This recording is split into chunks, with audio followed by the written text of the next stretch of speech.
Hey guys, so just going live for a little bit. Um, just got off work too. Ordered some dinner. I didn't feel like cooking today, so I ordered some delicious dinner called the Millionaire's BLT sandwich. And then I also got a strawberry vinaigrette salad and a chocolate chip cookie.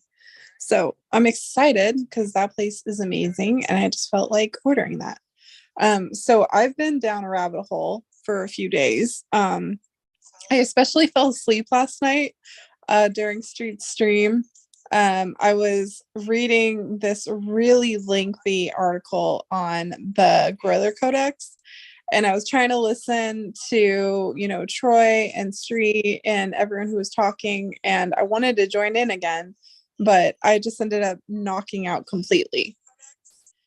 So that was pretty funny. Hey, INFJ, thanks for coming on. You're welcome. I do want to make it a point. So I know I'm known as the not so pleasant one, the one that has no filter. But I do want to make a point to tell people that when people are nice to me and I don't even know them, I will always remember that they were nice to me. Prime example, in Discord today, I was dealing with a lot of annoying, rude people. And there's this one person that has the name handle Helping Hand. Don't know who they are,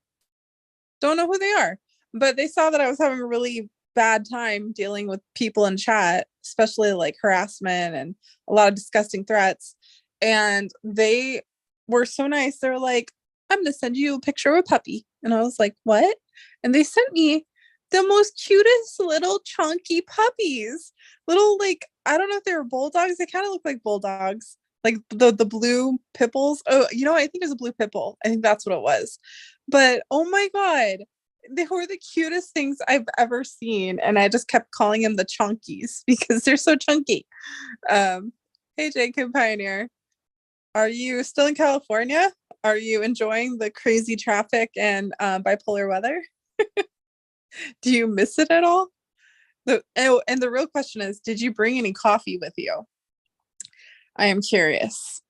Yeah, so I'm just going live for a little bit. I know other people are going on later, and I'm just being respectful. I did kind of want to just comment real fast on how people are giving me so much negative responses because I went on Cal Laser's channel last week and the fact that I'm, going to WSOF.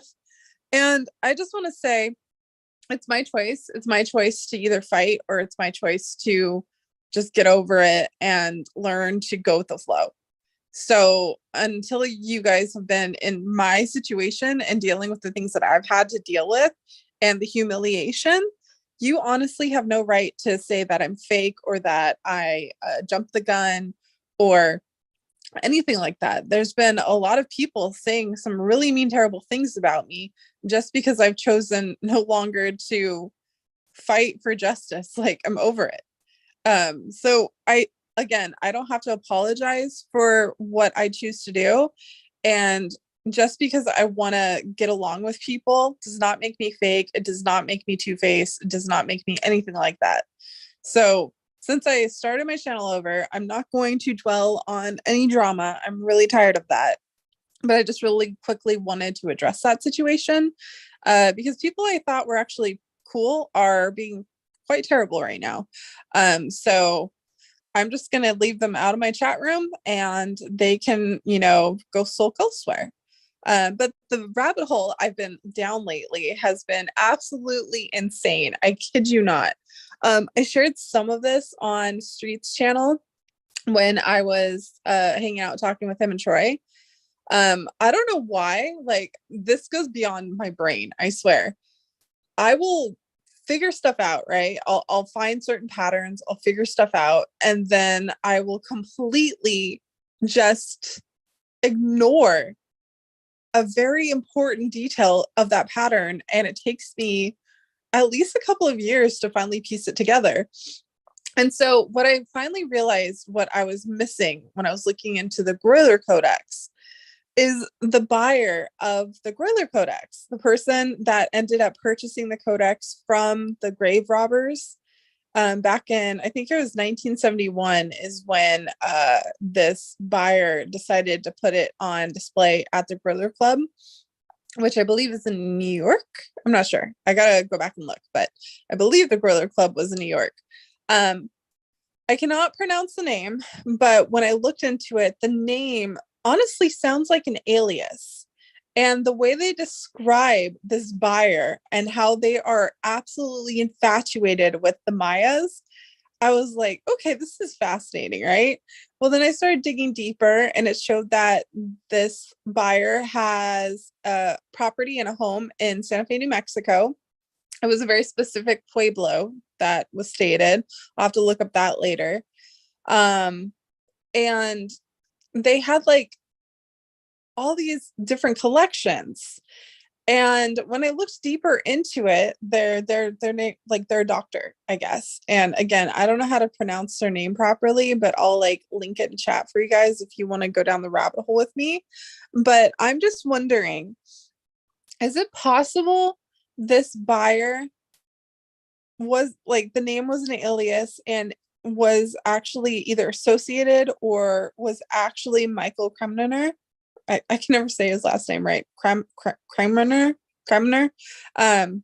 Because it shows that this buyer was in fact looking for the 7 cities of gold, and he not only was retracing Hernan Cortez's footsteps pertaining to the cities, but also again Coronado.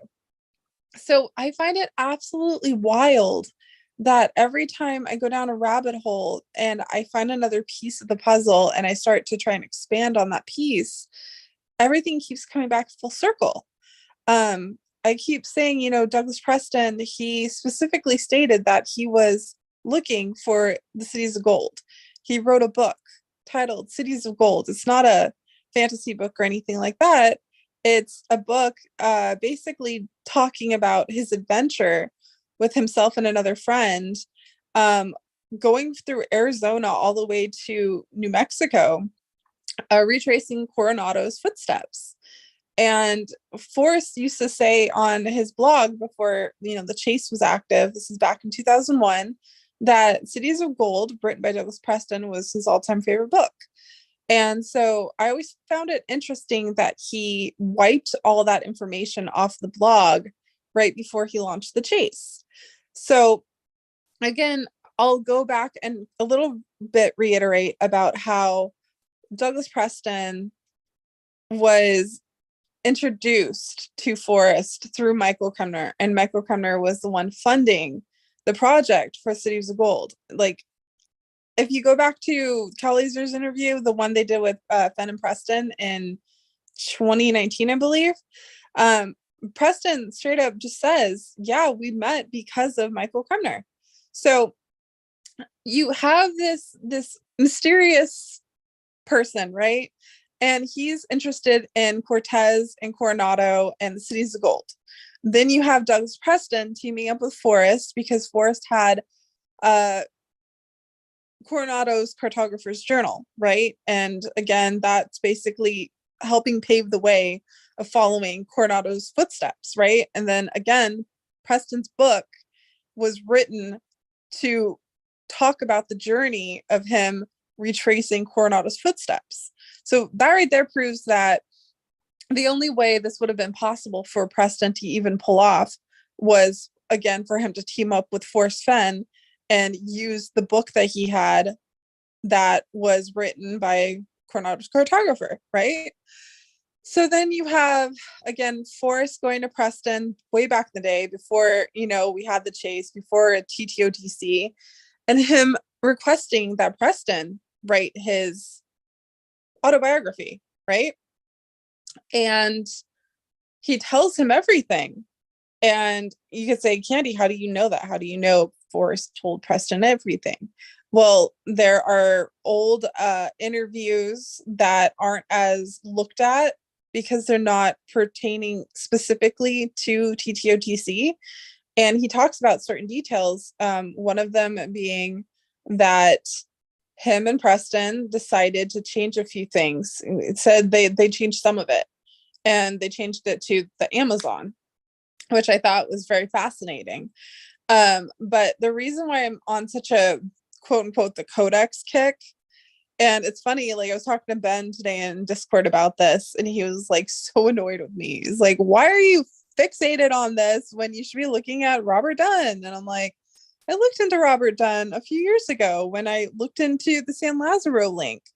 Because the whole point I'm getting at is I believe there was a reason why Forrest ended up purchasing the rights to San Lazaro.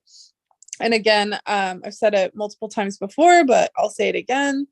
The Gorilla Codex is what was used to discover the Temple of the Moon Goddess, which was the guardian of the cities of gold. And that again was known as Aztlan, the White City, or the Lost City of the Monkey God. There's different name variations for it, but it loosely translates to the White City. And that's exactly what Preston refers to it as in his books, especially the Codex.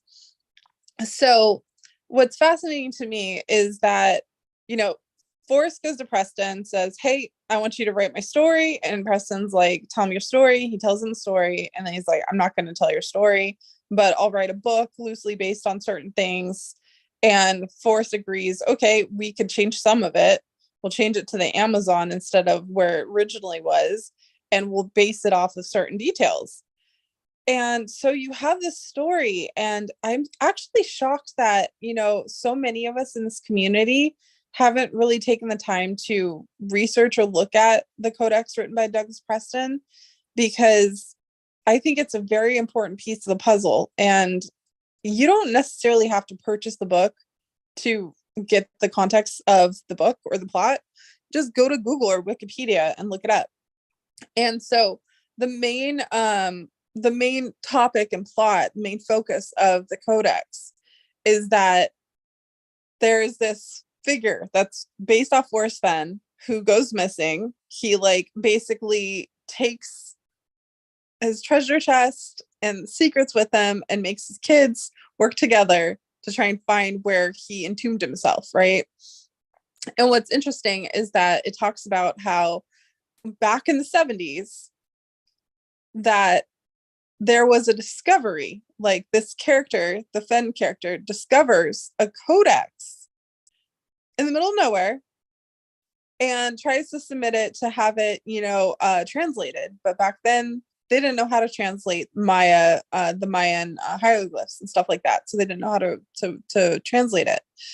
And later on, the government caught on to it and wanted to obtain the codex for its own messed up monetary value, right? So they wanted to obtain it for the black market. They wanted to obtain it for like pharmaceutical industry, stuff like that. And in the book, and I'm not making this up, you could go to the book and read it yourself. It talks about how 10 pages, if I'm not mistaken, it's 10, but again, remember, I'm terrible with numbers. It talks about how there were certain pages of this codex that were missing. They were taken and they were missing. And so it talks about how the government was able to get a hold of part of the codex, but the other missing 10 pages were never recovered. And so it talks about how in story, you know, you've got Douglas Preston, who's worked with the CIA before a multitude of times. He knows certain lingo and everything. And he talks about how the government is basically trying to kill whoever is in possession of it because they want it, right? Again, that's just fantasy. Don't like, I'm not going to say, oh, the government's after people. I'm just saying this is the plot of the story. And eventually later on, you find out that the missing pages of the codex are actually safely put away in the chest once you find the Forrest Fenn character. And so I always thought that was so fascinating to me. Like, how did Douglas Preston write such an epic thriller with elements of Fenn in his life and his secret and put so much detail in it that it wasn't real? And so one day I was just like, you know what, there's no harm in entertaining this assumption. And so I started looking into those details about, the Maya hieroglyphs not being able to be translated, got Michael Coe, everything like that. And all of a sudden I discovered this thing called the Gorilla Codex, because there's 3 other codex that exist in the world, but the Gorilla Codex is the oldest. And for a while it was actually believed to be a fake. People didn't even think it was real, but then it was proven it was real. And so this is the only codex that exists on this planet so far that we know of, that not only was discovered by grave robbers and then sent off to the highest bidder and then displayed in the Grailer Club, and then the Mexican government took it back, but there was pages missing, and they're still to this day looking for those pages. Now, for people who don't know what the Gorilla Codex is about, it's about reading the different phases of Venus, of what Venus is doing. And if you aren't aware of like what Venus represents in the Maya mythology, it represents, oh my gosh, I feel like Zozo's gonna kill me for this. Quetzalcoatl, I think that's how you said you pronounce it. Their god, Quetzalcoatl. So it represents him, war, and then also the moon goddess. And so I was poking around a little bit more today about the Gorilla Codex. And again, Michael Coe, who you can Google, he's a real person. He's not fantasy. He's a real person. And he was one of the historians / archaeologists who were studying the Gorilla Codex. And because of the Gorilla Codex, he was able, him and a team, they were able to use the codex and figure out the location that is known as the Temple of the Moon Goddess.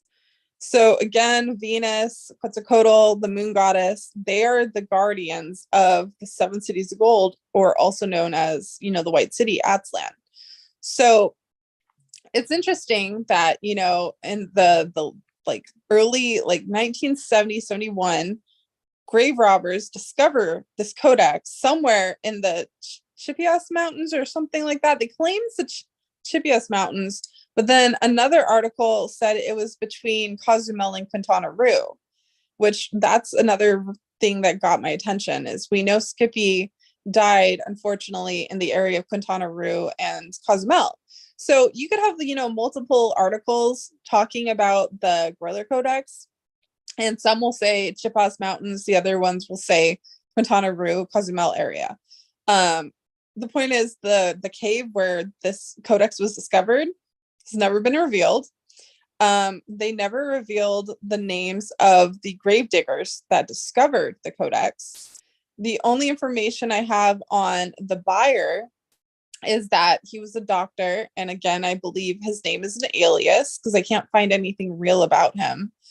And it's fascinating that, you look into the Gorilla Codex and it's specifically used to locate the White City. And so that's what they did. They used the Gorilla Codex to locate the lost Temple of the Moon Goddess. And then once that was discovered, which again, if I'm not mistaken, the Temple of the Moon Goddess was discovered in 78, which was the same year Skippy disappeared / died, right? I always found that very fascinating. And I also found fascinating that in the book written by Douglas Preston, they claim that the government killed a bunch of people. They were just saying like the government went on a tangent and just like killed a bunch of people trying to obtain these missing pages. So I'm not saying Skippy was killed. I'm just saying it's interesting that there's these connections that continuously pop up when you compare the Gorilla Codex with the story of the codex written by Douglas Preston that was loosely based on Forrest Fenn's story, right? So you got that. And then again, once they find the Temple of the Moon Goddess, they do their excavations, they're doing all the exploring, and because of it, they discover, oh, well, the Temple of the Moon Goddess, aka the guardian of the White City, is leading us to the Palace of Palenque. Oh, okay. Look into the Palace of Palenque and the original historian slash archaeologist who discovered that place. So they go back there and they're checking things out. And there's this famous place in the Palace of Palenque called the Temple of Inscriptions. And up until they discovered the Temple of the Moon Goddess, they did not know there was a hidden room in the Temple of Inscriptions in the court that was the burial chamber for the king Pakal. And once they were able to open that chamber, they were able to find more written mythology or legends, I guess you could say, about the White City. And so what's interesting too is that once they photographed inside the chamber and took pictures of the sarcophagus and everything like that, they sealed the door shut. It's never been opened again. They sealed it completely shut. And I'm like, okay, that's weird. Because when you go online and you research the Temple of Inscriptions, especially alluding to King Pakal, it gave you the name of what is now known as San Lazaro. And that actually happened in 1988, I believe, when they discovered the secret hidden room in the Temple of Inscriptions. So you also have in 1988, Forrest Fenn purchasing San Lazaro. Isn't that interesting? And then the government owns the other half. And for people who don't know about San Lazaro, and I don't know if this is pertaining to like, Fenn's part of the property that he purchased. I think it's more so about the government property. That entire place is on guard 24/7. Like they have armed guards and everything. And I don't know about you, but every time I've looked into some really interesting history and something like mind-boggling, the government always finds a way to take it over. You've got the White Sands, you've got the Grand Canyon, Chateau Rennes. There's always an army base or some type of government presence within close proximity. And so it's hilarious to me that Forrest is still able to own that small part of San Lazaro, and then the government owns the rest. It's fascinating. So what I've been doing is I've been looking into the name of the buyer, because I have this theory that if I could track down the buyer, or at least prove the buyer is real and not an alias, maybe I can get him to talk about the description of the grave robbers that sold him the Gorilla Codex. Because my working theory is that, again, this was Michael Kremner and he's purchased it from Forrest. And, I never actually took the time to research how Forrest met Michael Kremner. I think I should. That should be one of my next rabbit holes, is figuring out how this goes into effect, right? Because based off of certain details and stories that we've been shared with so far, it always seemed like, Skippy was the treasure hunter and Forrest was more of the archaeologist. But then we're shared and told Forrest was known as quote unquote grave robber. And it's funny because I forgot who made this quote up, but they said, grave robbers are just unofficial archaeologists, which 100% I agree with. Like what differentiates an archaeologist versus someone who just wants to explore the past? Why is it that archaeologists are the only ones that are allowed to explore archaeological discoveries, and other people who have that same passion aren't allowed to do that? If they do that, they're considered grave robbers.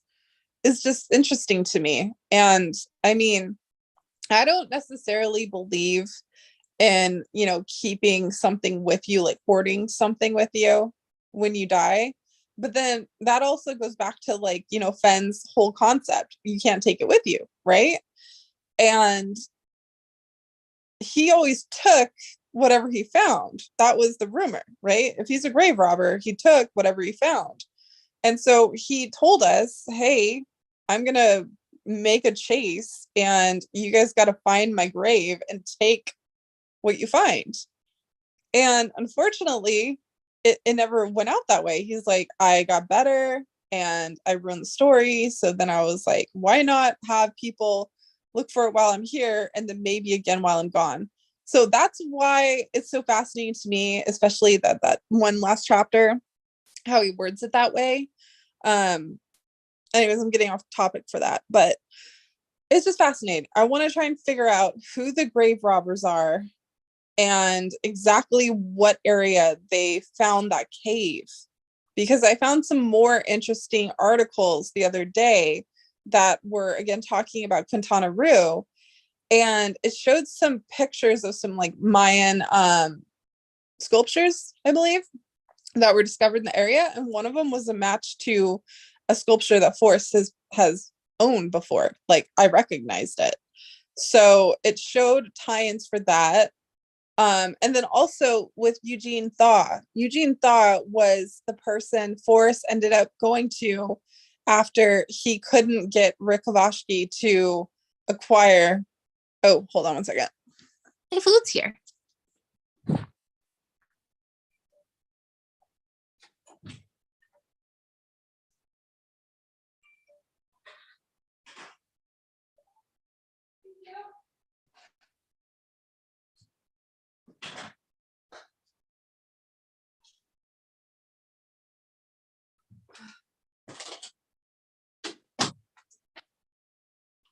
Has food. I has food. Ooh. Okay. Rick Kavashki couldn't acquire the chest for Forrest in time. So Forrest went to his friend Eugene Thaw. Eugene Thaw, I found out, has direct ties not only to Michael Coe and this mysterious doctor person for the Gorilla Codex, but also with the Detroit Museum. And again, the Detroit Museum was actually being looked into for like, what was the proper term for it? It was miscellaneous inventory. Like, they weren't keeping inventory, and it specifically stated that the museum was being looked into because there were certain bronzes and a bronze reliquary chest that was unaccounted for, just like randomly popped up missing.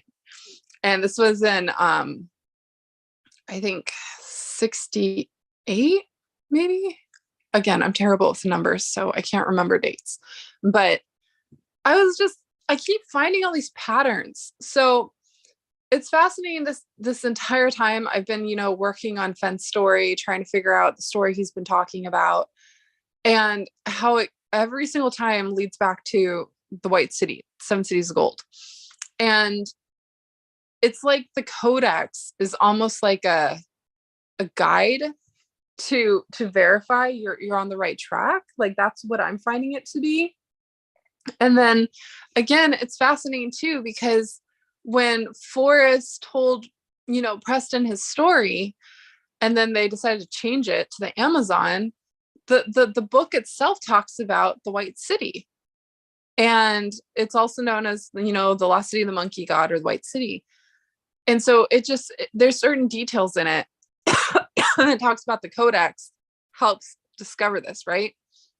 And then he writes other books about the Lost City of the Monkey God.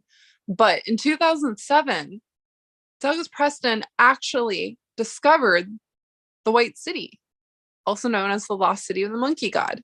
He wrote a book on it. He did a documentary on it on, I think, the History Channel. So again, this isn't just like speculation. This is hardcore historical facts. These things that they talked about all the way back in like the 2000, 2001 and on, it actually happened later on. They actually really did discover it. So I'm just trying to slowly explain and break down my research that I've been doing and collecting, and showing, the chase community that there is a method to the madness.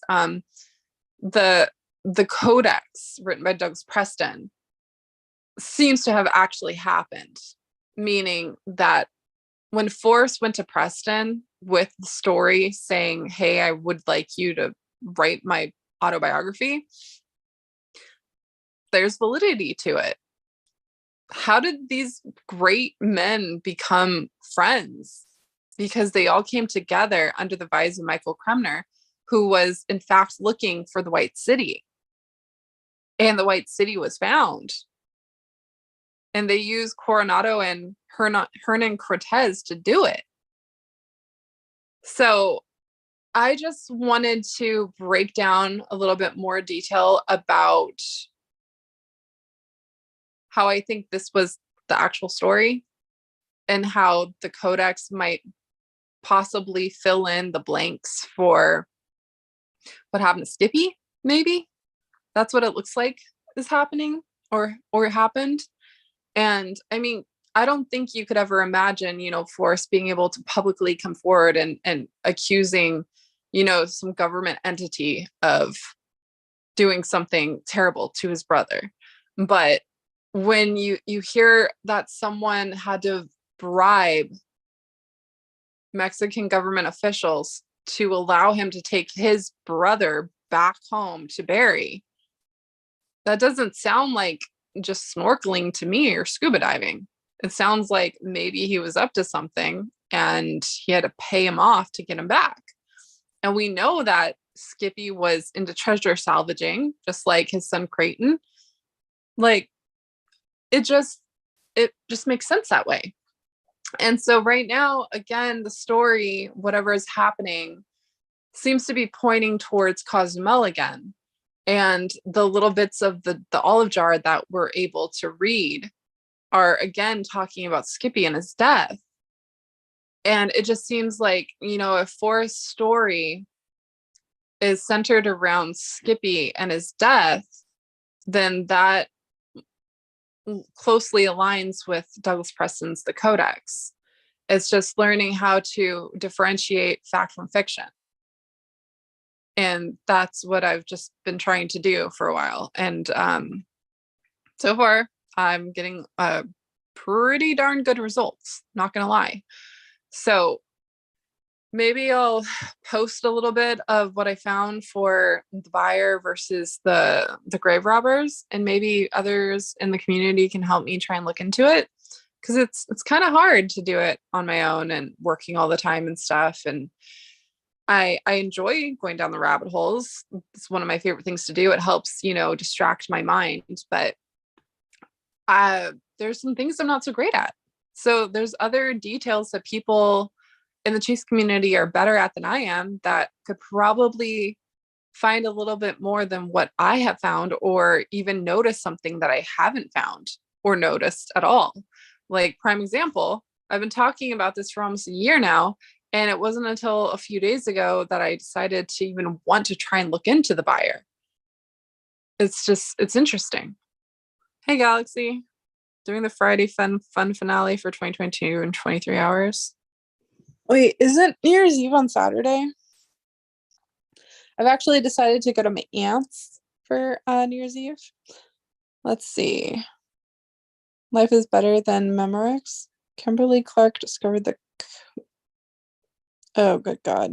I'm talking about Codex. The banana phone song. What's going on in my chat room at the moment? Kiwi's trying to fall asleep on my chest. Haha, but I'm moving too much. Aw, Kiwi. Hello, Galaxy. We'll have to check it out. Yeah, I mean, again, you don't have to necessarily purchase the Codex written by Douglas Preston. Just Wikipedia it and look at some striking details. I've learned that when there is so much detail added to something, 99% of the time, it actually is factual, and you should look into it. It might help you find it. Goddess on a mountaintop? What? I don't even know anymore. Anyways, got like 9 minutes left until there's another live. Oh, you know what's interesting? So I guess Copper Dan reached out to Shiloh and asked him to sign one of the benchmark maps, and he did. So I guess that's gonna be one of the prizes at WSOF. So I'm just warning people now, we're probably gonna get a Ben 2.0. The map is gonna go with the fishing flies, perhaps. I don't know. I just think it's funny. Oh, and it showed in the picture Shiloh had a double martini, which if you know, you know. Lyrics to Mina song. What? I don't know what that means. I don't know what any of that means. It's going live. Cow Lasers is going live at 7. I could stay live and talk about a few things, or I could take a break.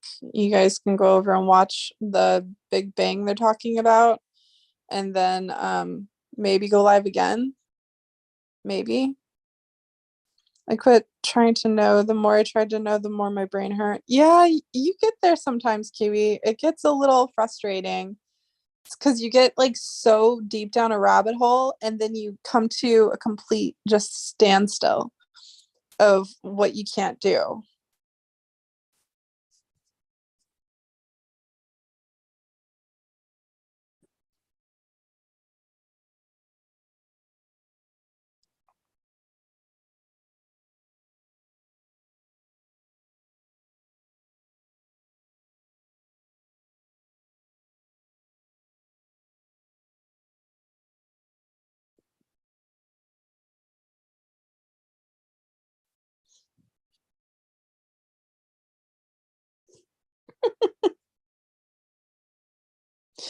Oh man. Okay. Um, I'll watch both. Yeah, see, I don't want to step toes or whatever, but again, I don't want people to think that I'm fake just because I'm trying to function in the community. Just for anyone who's ever had to go through stuff like that, you know that sometimes it's better just to give up, go with the flow. Now my ears are gonna hurt from listening to 2 YouTube channels at the same time. Well, I feel bad because, like, okay, it's 7 o'clock, which means it's not too late for Galaxy. I'm not sure. 7, 8, 9. What? It's like 10 o'clock, maybe, where Galaxy is. Because I think he's around the same area as Street, so it's like 3 hours ahead. But I am curious what Christy and Mike are gonna talk about, because they're talking about like the new year and they're talking about like some big bang. So I'm wondering, could it be the map that Shiloh purchased or purchased? Oh my god. See, any coffee? The map that Shiloh signed.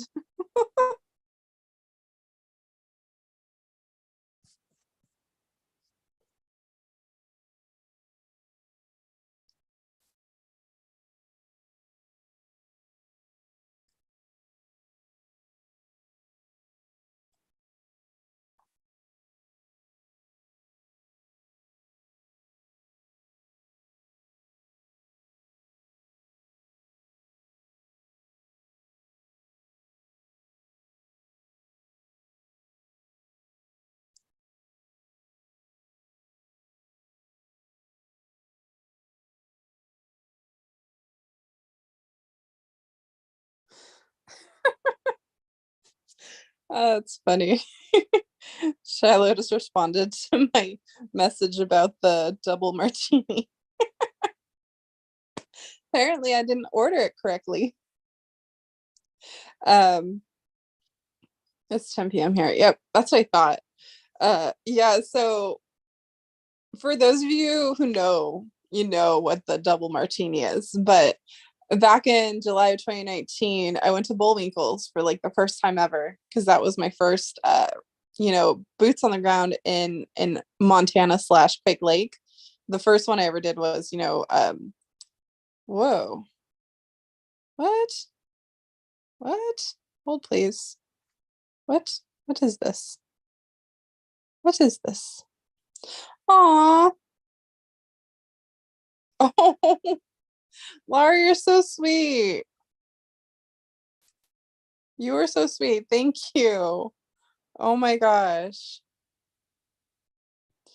Okay, so yeah, we were at Bullwinkle's. I was emailing Forrest and I was asking him, what's really good at Bullwinkle's because I was doing it what I called a book tour, right? So I was going around West Yellowstone and checking out and finding certain spots that he mentioned in TTOTC. And obviously one of them was the Totem Cafe, also known as Bullwinkle's.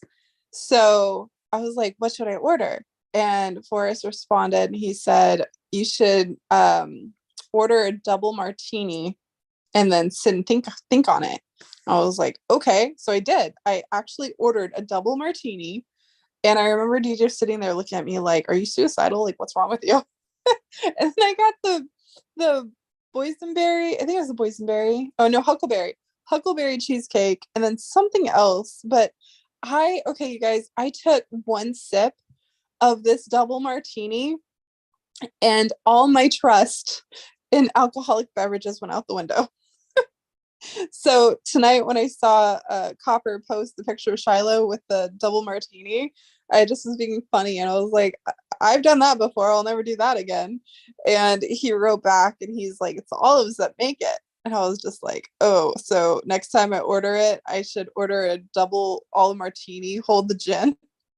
And then he gave me the recipe. So I'm like, oh God, now that Shiloh gave me the recipe for his grandfather's double martini, I feel like I have to try it once more. So I think, unfortunately, even though in Discord I just literally said you couldn't even pay me to try this darn thing again, I'm gonna try it again. I'm gonna try it for New Year's Eve, maybe. I think I might go to the store later and get some olives and some gin and try it. Oh God. uh, I used to live on Boysenberry Avenue in Boise. Oh, that's cute. That's really funny. Can you ask Shiloh about the rumors that started about him going to WSOF? No, Kiwi. I'm excited that he replied to my funny double martini comment because I honestly thought I was in the doghouse for a little bit because of a previous live, but maybe it's just my trauma from being with a narcissist for 16 years. I'm always second guessing certain things, but yeah, I'm excited he responded to it. I thought that was really cute. I have to go to the store and try that now. My son makes fabulous martinis. I mean, I've had other martinis. I love lemon drops. Lemon drops are probably my favorite. And coincidentally enough, my mom likes to remind me that she almost named me Lemon Drop when I was a baby. So, but yeah, I think I should end the stream momentarily. I don't want to step on toes and I do want to see what the big bang is. So I'll come back at 8 o'clock and go live again and put up a link for anyone who wants to join and talk about rabbit holes. But yeah, I ended the cuteness on compliments of Shiloh. Here's the secret to a Shiloh Forrest Fenn esque double martini. He says Hendrick's dirty double olive. Okay. So I'm gonna try that. I would say if you try it too, for New Year's Eve, take a picture, make a selfie with you trying it. I'll do the same. Maybe I'll do like a fun giveaway for people who submit in just to make it fun for New Year's Eve. But yeah, I'm gonna jump over to Callie's just to watch what's going on, and I will see you guys again at 8.